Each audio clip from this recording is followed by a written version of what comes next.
everybody. Is everybody in the right room? Are you interested to hear about Breatharianism? Yes?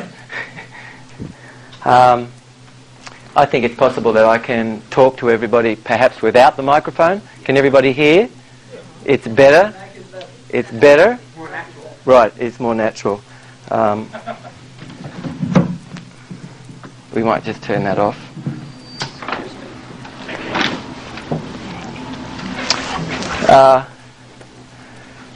So what I would like to cover, I would like for us solidly to have an inner standing by my having the ability to be able to direct your attention to things in nature which help explain this. So as you would get up from your seat after you've heard this today, it's possible to consider that you will have changed. Awareness burns away thought. So there would be no reason for a thought in some of these areas. So I'd like for us to talk about Breatharianism. What is this? Because originally we were Breatharians. As a baby in utero, you primarily existed off gases. And still to this very day, whether you're aware of this or not, you primarily are living off gases. And a colloid is smaller than 600,000th of an inch, and it's so small it resists the pull of gravity. When you blow your hand, what can you feel? You feel colloids that's invisible. We can't see it, but the air is full of colloids. If we could make a very dark room and we would have a beam of light, like sunlight probing through a hole in the roof or something, and we saw this beam of light against the dark background, we would see scintillating, floating little particles here that has joined into strings. These are colloids. So our blood is made from gases, and our blood is made from colloids. And originally, we really did not have much intestinal tract at all. You might be surprised to discover what it is actually that you may be living off. So I'd like to cover a couple of things in our talk today. When you get up from your seat, it's possible to have a greater understanding of how matter forms. And I would love for us, all of us, to have a greater understanding of what food is. And does what you eat become incorporated into the cellular structure? We might be surprised to discover, no, not really. Well, then how does matter form where there was nothing? We used to have, can you imagine right now in your minds, an exotic moonscape? Craters, dust, dry, no plant, no flora. Can you imagine that the earth was like this at one time? Like an exotic moonscape. Then how did life arise from this barren moonscape? How does life arise as a result of having been a molten planet that was not even solid? But yet now we see what we have here in all of nature's splendor. How did this arrive? How did the first life arise? Can you imagine just for a moment now a cactus in the desert? This cactus can grow to be tons and tons and tons and tons of cactus. Now if you look at the cactus, it has no roots. It's just sitting in the soil. The minerals in that soil provide an electrical conduction for it to be grounded.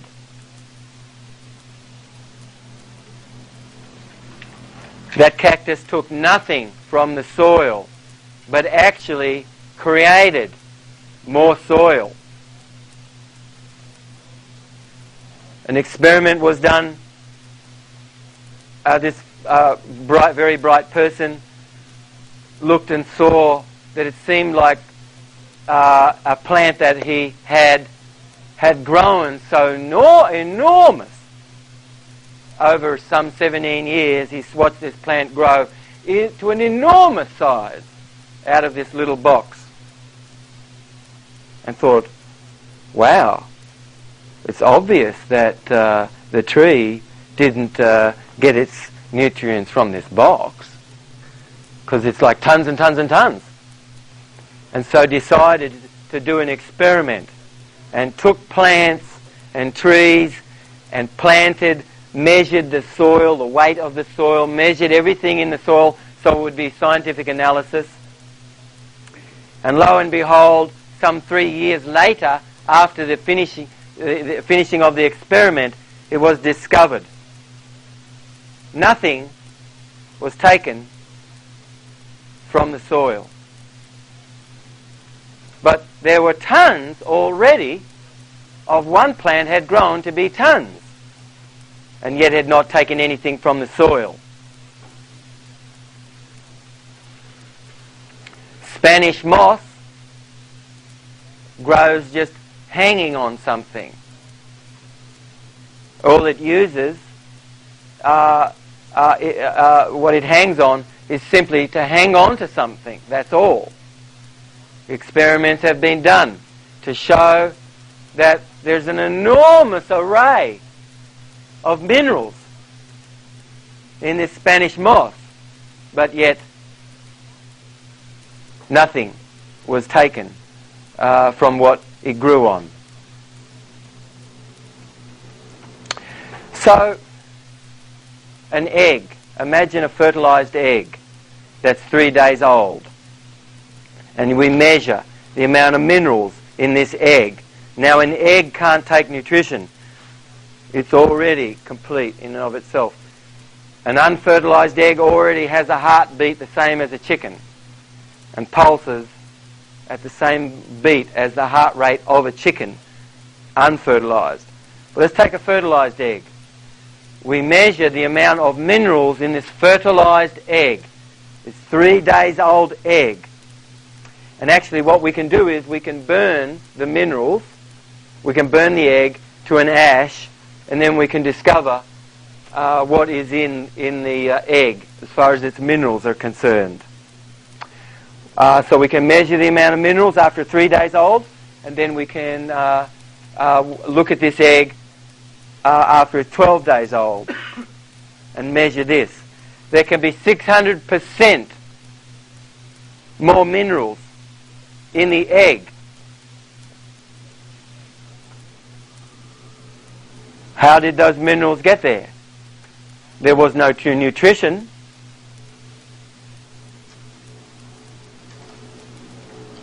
These minerals are biologically transmutated from cosmic energy. And this is what is happening in your body and my body. There are many false doctrines that's taught. Can you imagine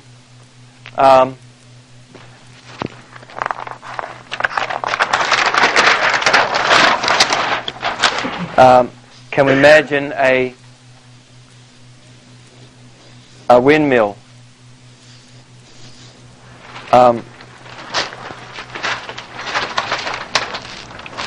everybody see that? Yeah.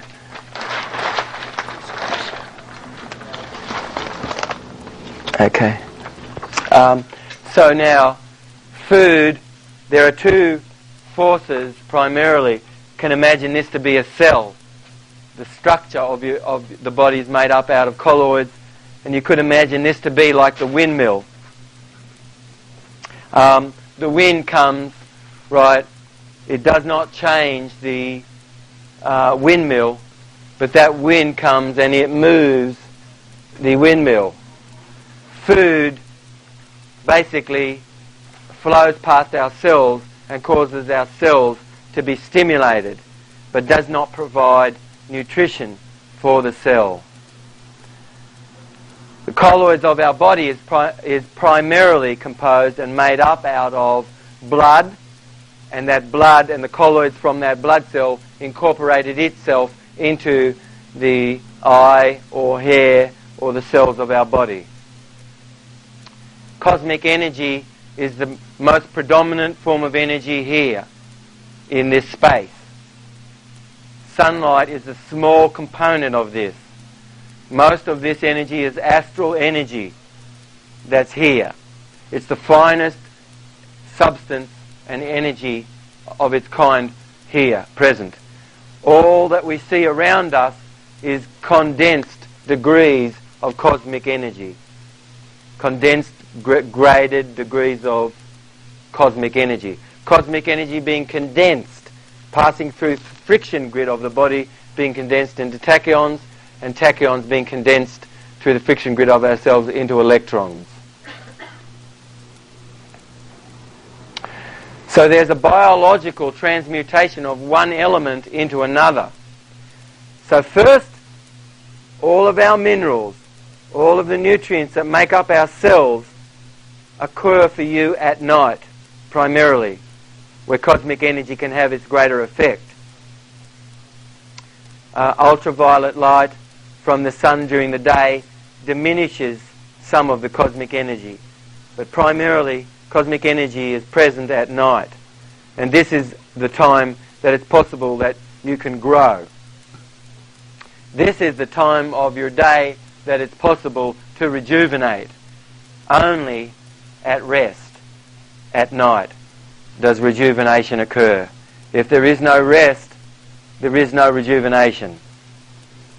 Only as the body is completely at rest is it possible for human growth hormone to be released.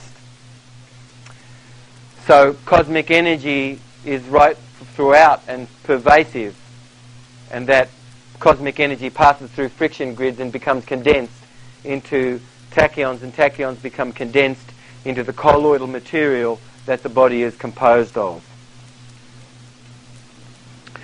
When we were originally breatharian, and then the older story is about how we tasted a bit of fruit and we thought, oh my God, this is pretty good. And then the story is that we finally had knowledge of ourself, but before that point we didn't. We were much more stimulus signal bound more, not having as much of a consciousness in this way that we have it today. But the first time we ate something and we enjoyed the taste of this, and then we started to eat this, our intestinal tract started to grow. So ordinarily the intestinal tract is a very rudimentary state. There's much evidence of on the earth of organs which are only in a rudimentary state today that had evolved because of a use and now have reduced back to where it was. And certainly there is evidence of organs which have become more complex and advanced in itself as well. So when we're born on the earth, our intestinal tract is quite small and our lungs are large. And hydrogen gas becomes what's called nascent hydrogen in the intestinal tract. And that's the primary use of the intestinal tract for producing colloids from the air and matter and protein from the air. It requires this nascent hydrogen gas that's produced in the intestinal tract to combine with nitrogen from the air. These two elements combine and start to allow us to make the proteins in things. When we started to eat, the intestinal tract started to grow and hypertrophy, and some people have eaten enormously, and I'm called a breatharian, and that somebody who's eating all the time is called a gluttarian. And I would like to share with you that there is a way, wherever you are, to heal. And that it's possible through life food nutritional fasting and moving more towards life food and food which has its life force to become more complete.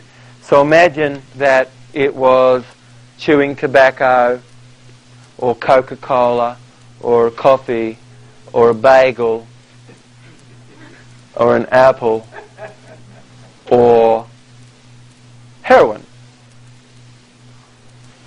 that caused this to spin.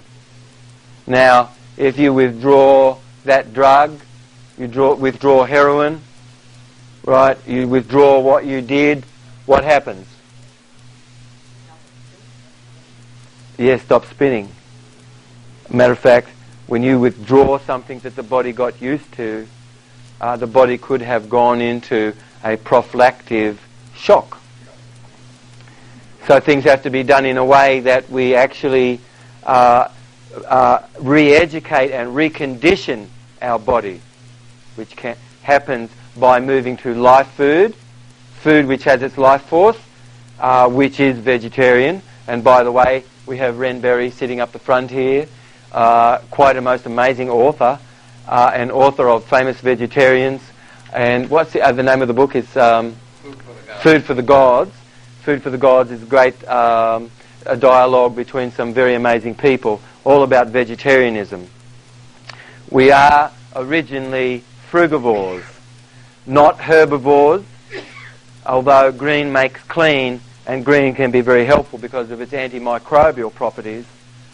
We may need to do some things actually to move toward the place of having this function without having to chew tobacco, or without the bread, or the bagel, or the pizza, or the coffee, or what you're drinking. So there's two types of forces primarily which cause our cells to function. There is a chemical force, which we have been talking about, and then there is a nerve force. And both these two forces are important for the cells to be stimulated. Without these forces, the cells are not stimulated. So what you drink, what you've eaten, creates a stimulation of the cell to function, but it is not incorporated into the cell as we've thought, as what modern medicine has thought. Modern medicine says that blood is made from the marrow of your bones. Untrue. False doctrine. Blood is, in health, produced in the intestinal tract and in the bottom of the lungs from gases, colloids, material, that have aggregated and fused and differentiated. There is no DNA in your blood cells. But modern medicine, because they can't understand how something could have existed without DNA, they think that blood was made from a cell. And then apparently something happened to that DNA. They have no idea. Sabin, Cunningham, and Doan were the three major people who did that seminal, not seminal really, but research that actually caused the medical profession to think that blood was made in the marrow of the bone from that experiment, which they did with starving chickens. And then eventually they found some blood reverse differentiated from the marrow of the bone. But they did not really look in many places at all, but they just saw that, and from that they thought that blood was made in long bones. Untrue. All our cells arrived from colloids that were originally from a red blood cell. Now, red blood cells primarily in health is made in the bottom of the lungs and in the intestinal tract from gases. So it only is the gas of what you've consumed that's possible that you could get some use of this. So our whole somatotype, our teeth, our intestinal tract, the size of the pancreas in relationship to the intestinal tract, the strength of the hydrochloric acid of the stomach, the length of the large and small intestinal tract, the liver and what the liver produces enzymatically, somatotyping, because my background in Western medicine is as a physiologist. I'm a Western trained physiologist. Physiologist looking at this picture looks to see how does our digestive tract and what we eat and our body type and organ function fit with the rest of nature. When you look at the strength of our upper stomach, the acid, which was very strong, far stronger than a carnivore's. A carnivore intestinal tract and upper stomach only has a pH of 4 and does not require hydrochloric acid. People have grown more to have required greater strength of hydrochloric acid to be able to have broken plant fibre down. But when we look at our physiognomy and organs fit exactly into a breatharian, certainly, and frugivore. We primarily are frugivores, and we existed and have evolved over the period of time that we have eaten mostly from smaller fruits. So everything that comes from a flower is a fruit. So a seed is a fruit. A nut is a fruit. A cauliflower is a fruit of a grass. A broccoli is a fruit of a grass and came from a flower. All things which came from a flower that's eaten is a fruit. Now we're primarily frugivores, not herbivores. We're not designed to eat grasses, not really. Lettuce and all these sorts of things. Because there are opiates in that green that can cause you less than to remain awake.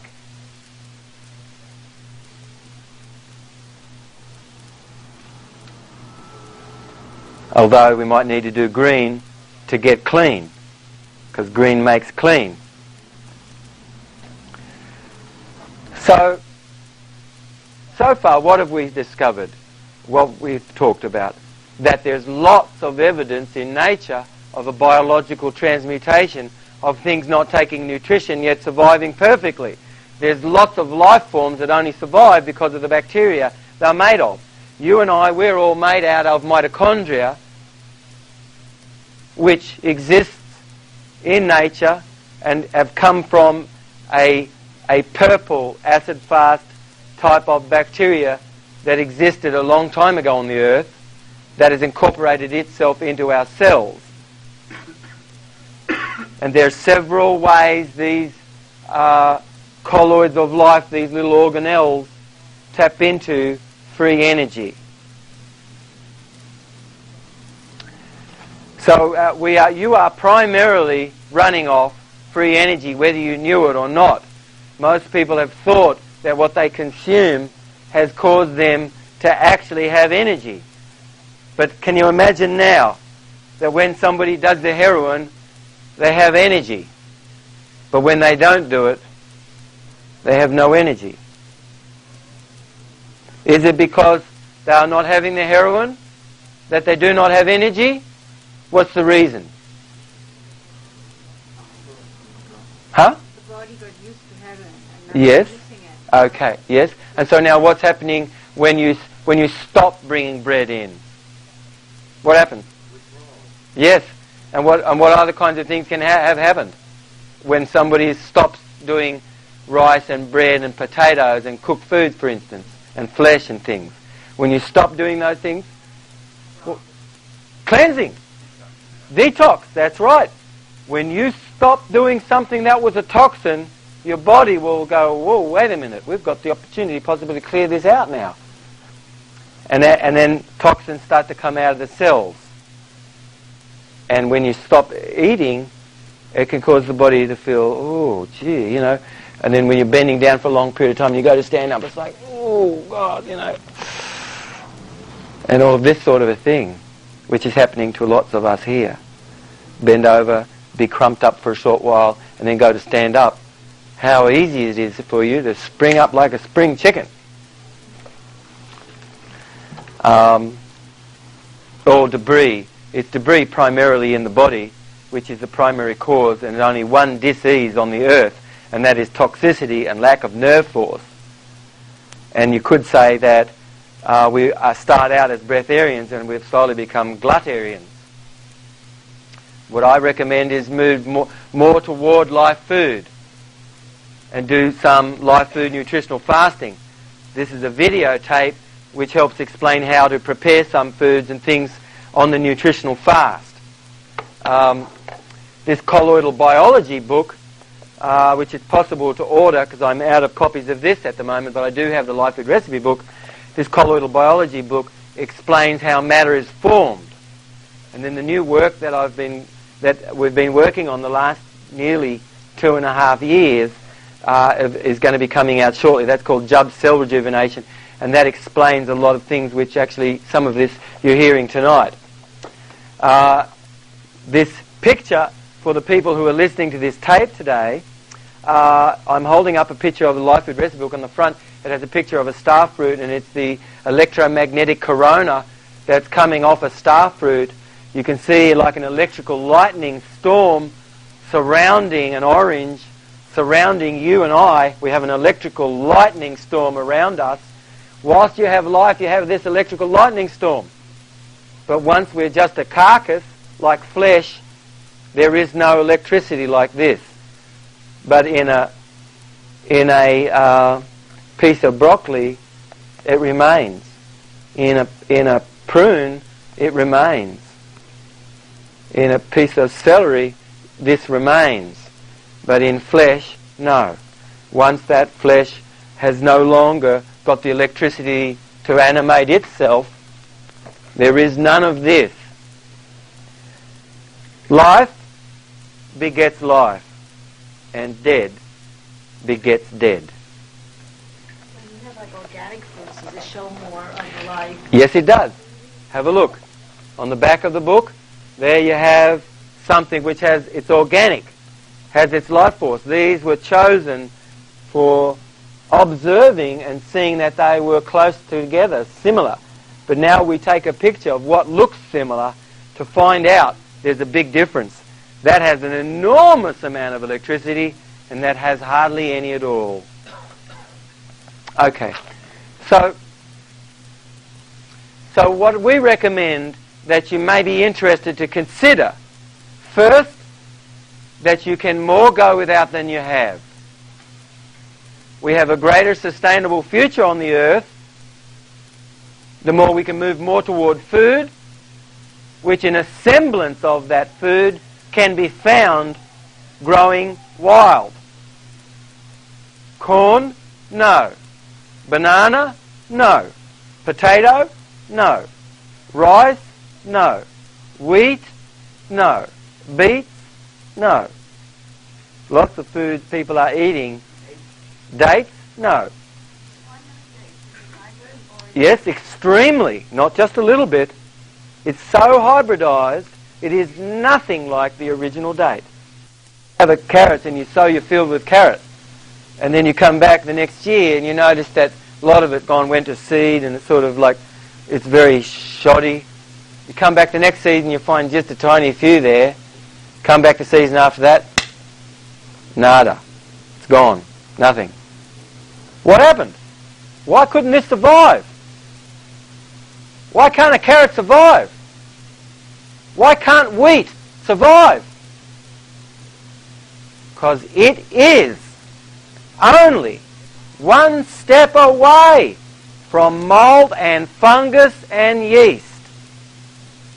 And mold and fungus and yeast is the chief undertaker. Things stored in bins and silos. I'm a microscopist. I taught people live blood cell analysis long before this became popular. And I've looked under the most sophisticated microscopes on the earth. And I have studied behind people who have done this for nearly 100 years. Gaston Naessons, Tsushima from Japan, Lepenshotsky from Russia, Gunther Endlin from Germany, I mean, and each one has some part of the picture, but not the whole picture. My understanding of hybrids was that just like, certain people in this audience may come from different heritages, like some may be half Italian, half Irish. People come together. Yes. And it's called a hybrid, of a species. No, that's not a hybrid. A hybrid is something that cannot reproduce. But maybe, in some respects, two people could got together and they can't reproduce. But like they have hybrid fruits that have seeds that can still reproduce. No, they're not really.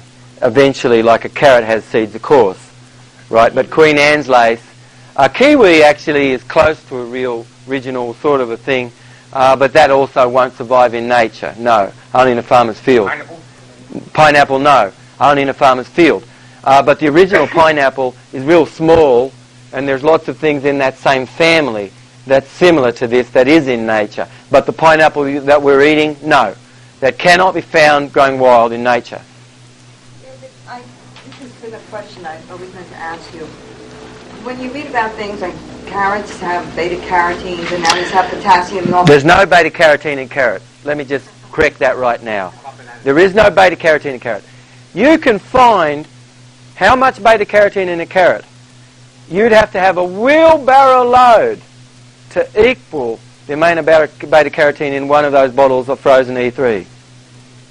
You'd have to maybe have a wheelbarrow and a half to equal it, Sure, it's got a bit of beta-carotene in it. But is that the reason why? The farmers who grow it have said that. That's all. Let's just make a distinction right now. Let's make a distinction between education, which is like right on the edge, right, and headucation that came from commercialization. Now, lots of education has come from commercialization. Somebody holds up something and they say, oh my God, this has this. And why is it that Americans are so concerned in the past, but actually much more Americans are not as concerned about this anymore. But why is it that most Americans still say, where are you getting your protein? Where? Right, and it's like a child, right, and it actually came from that time. Did you know that the white moustaches they had on the boards everywhere for 3 years, right? And it says, got milk? Now, lots of kids are growing up and they're thinking, wow, Jesus, you need milk? What, you're not having any milk? Wait a minute, what's up? So now, we were all taught, most of us, right? Right, from the egg board and the dairy board and the meat board. It should be called the flesh board. They educated all the kids and they drew up the diagrams and everything. They said, look, flesh is on the bottom, and there's your eggs, there's your dairy, and there's a few grains up there. And that was the pyramid it used to be, But it was put out by those people. And so that has influenced lots of us to think, oh my God, where are you getting your protein? But actually there's no reason to be concerned about that at all. Just from what you're saying, it sounds like the conclusion that you're coming to is that you should eat healthy, organic, unhybridized fruit and nuts and seeds. Which is called life food. And when, whenever I've been having a sugar sensitivity, yes. People have said nuts are bad for your liver, and yes. seeds are bad for your liver, and correct. Are correct. Sugarized. Correct. So, such a great question. I hope everybody on the tape could hear that. Basically, you said, oh my God, people say, hey, if you've got candida and things, don't eat this or don't eat that, or gee, my God, don't eat too many nuts. That's all true. Because no good food will do its job unless your organs are capable of managing it. You have to start here. We have to start. First, it's wise to have discovered what life food is. It's one word, like lifeboat, one word, or like life raft, one word. Life in front of something means to be saved. Life food, one word. So it's wise for us to learn what life food is, but then we need to move toward clearing away debris and things so that our body can function right. We have 5 more minutes left, and I would love to answer a few questions. The workshop very much is going to go into 6 energy systems that we have, and I'm going to talk more about actually what one can do to live more as a breatharian. Positive food is very important too, because you need, like, the places you surround yourself with. Yes, correct. So if you have plastic on, not much cosmic energy, got a Faraday cage. Any plastics you wear on your body, any plastics on your feet, it's like living in a Faraday cage. Places where we're living and things can have not much cosmic energy because beams and things can be drawing that from large buildings and things. That's true. Some places, vortex-wise, have a lot more ability to give of itself energetically, than other places that actually can be taking from us. Okay, short. Hemp seed. All the hemp seeds are agitated mechanically. There's not much present. The enzymes are mostly gone. They've been heated. They've been boiled and cooked. But in the wild, hemp seed can be useful. But as our questioner before, seeds and nuts and things like this, unless the organs are capable of managing it. But you might have to eat a nut to drink it. You have to drink what you chew and chew what you drink. But if you start chewing what you drink and drinking what you chew, and you bring in something that you might not have brought in before, the body has to get used to that. It has to build an organ generative force to be able to manage nuts. And then they have to be liquefied. Most people don't chew enough. Most everybody here is not chewing enough. We have to liquefy things. Things have to be more in a liquid state. I recommend moving more toward live food, cleansing, clearing, moving more towards liquidarian and liquidarian more to breatharianism. This is the path.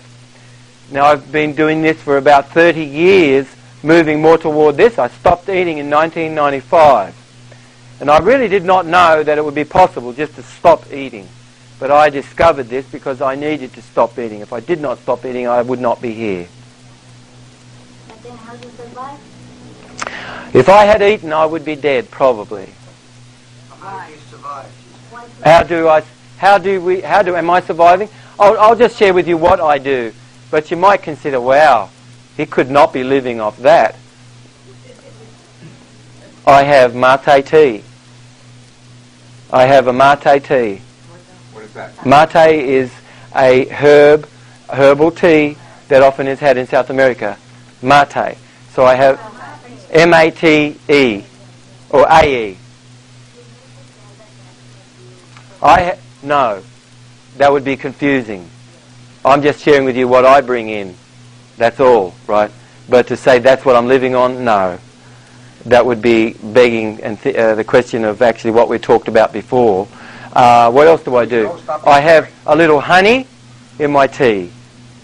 And I have my own urine. What have I had today?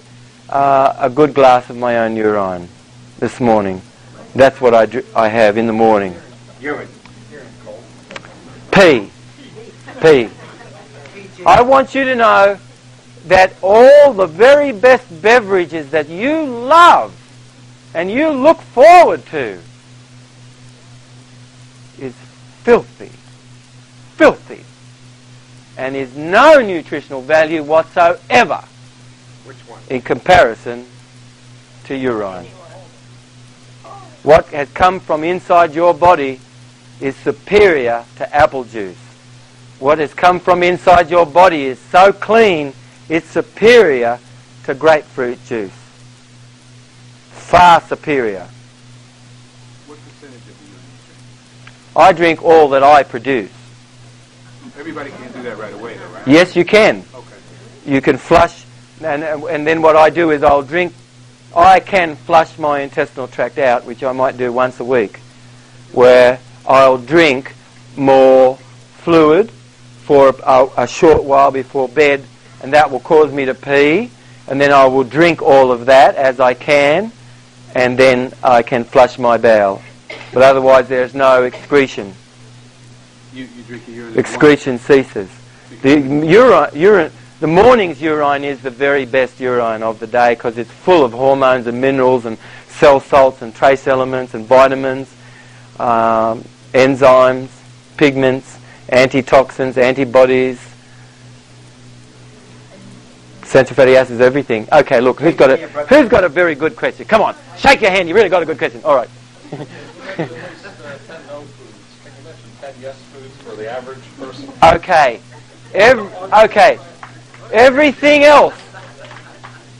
How's that? Isn't that amazing? I've just shared with you the foods to avoid, and that everything else is okay. Mention a food right now, and I'll just share with you that it's okay. Huh? Okra? Fine. Fruits? No, you may need to bring in green to make clean. How about dandelion? Dandelion, of course. But dandelion can put you to sleep. We're not herbivores, but some dandelion can be very helpful where you are. Peanut butter? No. Peanuts are very hybridized, and they're full of aflatoxin and other substances. You mean dandelion puts you to sleep? Dandelion puts you to I'm sleep. eating it every day. I know, it causes a bit to be drowsy and sort of opiate-like. Yes, but be allowing, right? Ann Wigmore says it's the best food there is. I was Ann Wigmore's scientific advisor. Okay. How old? Mostly about 1 year old. Mostly, you know? Actually. But some parts of me are newer than that. But I know my hairs, that's 7 years. Pardon? You would be shocked. If you're under 50, you're certainly a whippersnapper. And life only starts to get going when you're in about 60. So look after yourself, because you can look like you're 20 when you're 60. No, easy. We're not living as long as what we could at all. Okay, shake your hand. Come on, quick. All right, that's a good question.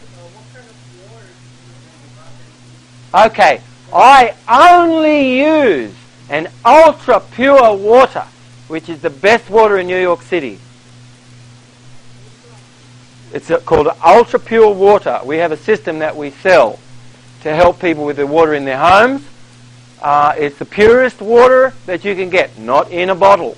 Absolutely not. It doesn't matter whether it came from some deep well somewhere. No. This is oxygenated water.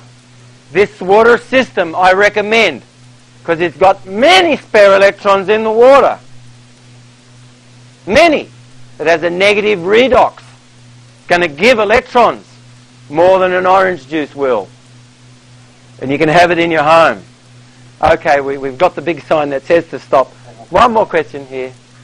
Talk about like degeneration of the body, like in cases as far as injuries, whether someone had like a traumatic injury or a deep wound. Okay, wounds, our body ferments first, and it causes the fermentation in the area that needs to be healed. Acidification causes the dissolving of the colloid structure, and because there's a blueprint of energy there, what assembles back is perfectly how it was for the most part. But some injury can occur to our colloidal system, coagulation can occur, and there's no return back. Can there be a compensation of function? Yes, our body's very functionally plastic, and that's the major thing that we have an awareness of.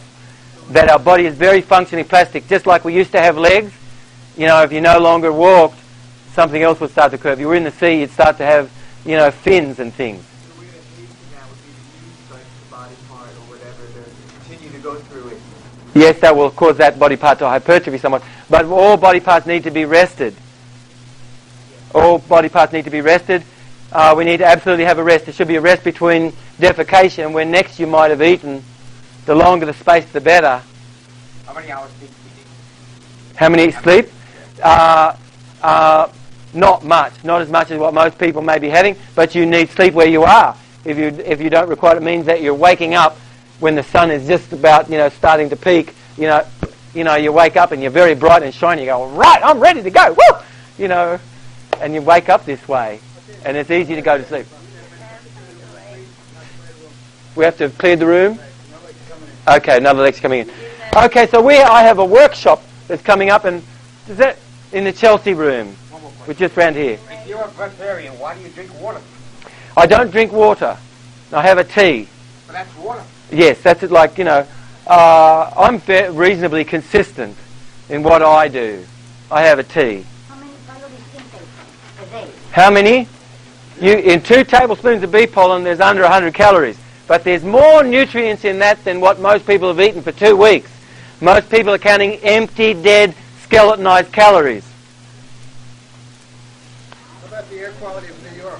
Get offline? You can have in your home a great purifier for your air, so you have a cocoon where you are. It will take all virus and everything out of the air, all dust, mites and everything. If you'd love to connect with Ren, find the opportunity, make sure you do connect with Ren. I have Tim who's handing out some flyers here. Gorilla Tim, he's our media chief. He knows a lot about what we do here.